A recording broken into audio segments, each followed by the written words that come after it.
Hello বন্ধুরা, আমি সঙ্গীতা। আশা করি আপনারা সকলেই ভালো আছেন। আজ 25শে আগস্ট, সোমবার। সময় এখন রাত 9টা বাজে। দুদিন ধরে ওয়েদারটা ভীষণই ভালো, রোদ উঠেছিল, তবে কালকের থেকে আজকে রোদটা একটু বেশি পরিষ্কার। কালকে একটু তাও মেঘলা মেঘলা ছিল, আর কত বীজ থেকে চারা উঠতে শুরুও হয়ে গিয়েছে। তো ভাবছি এত সুন্দর রোদ যখন, মাটি রোদে দিয়ে দেবো। যেহেতু আমি অনেক ভোরবেলা ঘুম থেকে উঠি এবং তখনই আমি সমস্ত কাজটা সেরে বাগানে এসে আগে মাটি রোদে দিয়ে দিলাম। এই ছোট ছোট জায়গাগুলোতে বেলার দিকে যদি রোদ ভালো ওঠে তাহলে বড় করে প্লাস্টিক পেতে তখন রোদে দেবো অনেকটা পরিমাণে কম্পোস্ট। যেই কম্পোস্টগুলো আমি সবজির খোসা, ফলের খোসা টোসা দিয়ে তৈরি করেছি, মাটি মিশিয়ে মিশিয়ে। এমনি এমনি সবজির খোসা মিশিয়ে তৈরি করলে কিন্তু অনেকটা লিকুইড হয়ে যাবে, একেবারে কাদা কাদা হয়ে যাবে। সেই জন্য আমি সবসময় বলেছি যে কাঠের ভুসি অথবা মাটি মিশিয়ে মিশিয়ে করতে। এখনও পর্যন্ত অনেক বন্ধুরা বলেন যে পোকা হয়ে যায় বা স্যাঁতস্যাঁতে হয় বা একেবারেই জল জল হয়ে যায়। তা কেন হবে? যদি মাটির পরিমাণটা বেশি দেওয়া হয় আর লেয়ারে লেয়ারে যদি তৈরি করা হয়, তাহলে কোনোভাবেই কিন্তু মাটিটা একেবারেই ভেদা ভেদা হবে না। অল্প একটুখানি স্যাঁতস্যাঁতে ভাব থাকবে, এটা ঠিক কথাই। এদিকে সিমের চারাগুলো কিন্তু দেখুন কত সুন্দরভাবে বাড়ছে। এই ক্যারেটের মধ্যেও করা রয়েছে, আর একটা অন্য জায়গাতেও করা রয়েছে। পেছনে মাধবীলতা গাছটা দেখুন কতটা সুন্দর লাগছে। তবে এত যে বৃষ্টি হলো, বৃষ্টিতে গাছটা পুরো নুয়ে গিয়েছিল। আমি তো ভেবেছিলাম হয়তো গাছটা বাঁচবেই না, তবে গাছটা একেবারেই ঠিক রয়েছে। শীতের চারা যেহেতু বসাতে শুরু হয়ে গিয়েছে, সাথে শীতের ফুল গাছও। চন্দ্রমল্লিকাগুলো এই নিয়ে দ্বিতীয়বার আমি পিঞ্চিং করে দেবো। বেশ ঝোপালো হয়ে বাড়ছে। এগুলো সবই মাদার গাছ থেকে করা। আর এখনও পর্যন্ত চন্দ্রমল্লিকা গাছে কোনো রকম কোনো পোকা বা মিলিবাগ লাগেনি, কারণ চন্দ্রমল্লিকাতে খুব তাড়াতাড়ি মিলিবাগ লেগে যায়।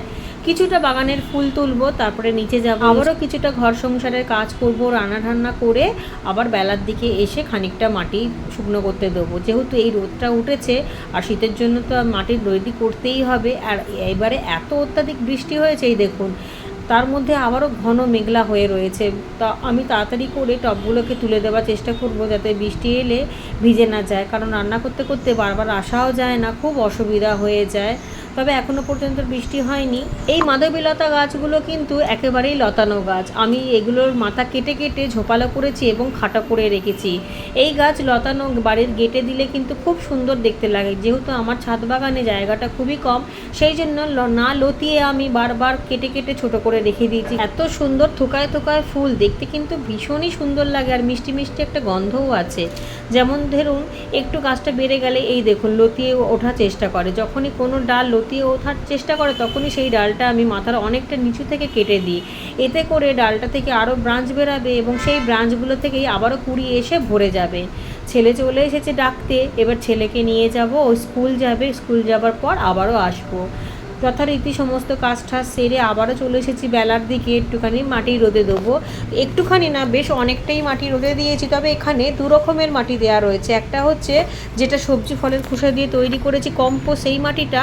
আর এতদিন পর্যন্ত মানে এই 9 মাস পর্যন্ত যত গাছ কিনেছি, সেই গাছগুলোর তো এঁটেল মাটি দিয়ে তৈরি করা থাকে। সেই এঁটেল মাটিগুলোকে এক জায়গায় জমা করেছিলাম, সেই সব এর মধ্যে দিয়ে দিয়েছি। এবার যে ভেজা ভেজা ভাব আছে আর এঁটেল মাটি আছে, এর মধ্যে বালি ছড়িয়ে দেবো বেশ অনেকটা পরিমাণে। তবে অনেকটা মানে অনেক, খুব বেশি না, আন্দাজ করে, যাতে মাটিটা এঁটেল মাটি থেকে বেলে দোআঁশ মাটিতে রূপান্তরিত হয়ে যায় এবং ঝুরঝুরে হয়। আর আমরা সবাই জানি যে এঁটেল মাটিতে গাছ কিন্তু একেবারেই ভালো হয় না, সেই জন্য দোআঁশ মাটি করে নেওয়া দরকার। আর যদি কারোর কাছে দোআঁশ মাটি বা বেলে মাটি না থাকে, তারা এইভাবে বালি মিশিয়ে রোদে শুকনো করে নিলেই কিন্তু যথেষ্ট। তবে মাটিটা বেশিক্ষণ ধরে রোদে দেবো না, 2 ঘন্টা হলেই যথেষ্ট। এই গ্রো ব্যাগগুলোর মধ্যে যেহেতু কিচেন কম্পোস্ট তৈরি করেছিলাম, তাই ব্যাগগুলো সবই ভেজা। রোদে দিয়ে দিলাম যাতে ব্যাগের নিচে মাটিগুলো সব ঝরে পড়ে যাবে এবং ব্যাগগুলো রোগমুক্ত হবে রোদের আলোতে বা রোদের তাপেতে। এই দেখুন টপের মধ্যে ছিল একটা এঁটেল মাটির ডালা, সেটাও দিয়ে দিলাম। সব একসাথে মিশিয়ে ভালো করে নাড়িয়ে চাড়িয়ে নেবো। ওয়েদারটা খুবই সুন্দর হয়েছে, ভোরের থেকেও এখন খুব সুন্দর রোদ উঠেছে। যতটা বালির প্রয়োজন ছিল দিয়ে দিয়েছি। এবার বালিটাকে নিচে নিয়ে যেতে হবে, কারণ যখন তখন যদি বৃষ্টি আসে বালিটা ভিজে যাবে এবং ভারী হয়ে যাবে। এদিকে লক্ষ্মী জবাগুলো এত সুন্দর গোটা গাছে ফুটে রয়েছে, দেখতে এত সুন্দর লাগছে। দেখুন সকালবেলাও বেশ খানিকটা তুলে নিয়েছি, তবে এই গাছটা থেকে খুব একটা তোলা হয়নি, সামনের গাছ থেকেই নিয়ে গিয়েছিলাম। আপনাদের মধ্যে অনেকেই আগের বারে জানতে চেয়েছিলেন যে এই ড্রামের মধ্যে যে আমি কিচেন কম্পোস্ট তৈরি করে রেখেছি, তার মধ্যে কোনো ছিদ্র আছে কি না। না, কোনো ছিদ্রই নেই। যদি ছিদ্র করা থাকতো তাহলে ওই ডিকম্পোস্ট হয়ে লিকুইডটা তো বাইরেই বেরিয়ে যেত, তাহলে সারটা কী করে তৈরি হতো। সেই জন্য কোনো ছিদ্র করিনি এবং ড্রামের একেবারে নিচেতে অনেকটা পরিমাণে আমি খবরের কাগজ, পেপার, পিচবোর্ড, মাটি, তারপরে শুকনো পাতা, ভেজা পাতা সব দিয়ে অনেকটা পরিমাণে ভরিয়ে দিয়েছিলাম। তার উপর মাটি দিয়ে তার উপর সবজির খোসা, ফলের খোসা দিয়েছি। আর এই দেখুন, শীতের একেবারে শেষ থেকে শুরু করেছিলাম, কিন্তু আবারও শীত আসতে চলেছে। এতদিনে কত সুন্দর মাটি রেডি হয়ে গিয়েছে। মাঝে মধ্যেই কিন্তু আমি এটা নাড়িয়ে দিতাম, যাতে ওপরের মাটি নিচে যাবে এবং নিচের মাটি উপরে আসবে। সমস্ত কিছু মেশাতে মেশাতে আজকে এমন স্তরে এসেছে। দেখুন কত সুন্দর সার তৈরি হয়ে গেছে, পুরো গোবর সারের থেকেও উন্নত মান। কারণ গোবর সারেও তো ওরা মাটি মিশিয়ে বিক্রি করে, ভেজাল। ভার্মি কম্পোস্টও তাই, ওরা কিন্তু বেশিরভাগ সময় ভার্মি কম্পোস্টের মধ্যে মাটি মিশিয়ে বিক্রি করে। দামটা অনেক নেয়, কিন্তু মাল ভালো পাবেন না। ঠিক এই কারণেই আমি নিজের তৈরি করা সার দিয়েই গাছ করি। আর গাছের যে কী রেজাল্ট হয় সেটা তো আপনারা প্রায় সকলেই জানেন, যে কতটা পরিমাণে ফুল, ফল এবং সবজি হয়। আর এপাশে দেখুন, লঙ্কা গাছটাকে আমি কিন্তু ছাই দিয়ে দিয়ে রেখে দিয়েছি, যাতে এত বৃষ্টিতে পাতা না কুঁকড়ে যায়। আর তার মধ্যে মাথাটাও কেটে দিচ্ছি।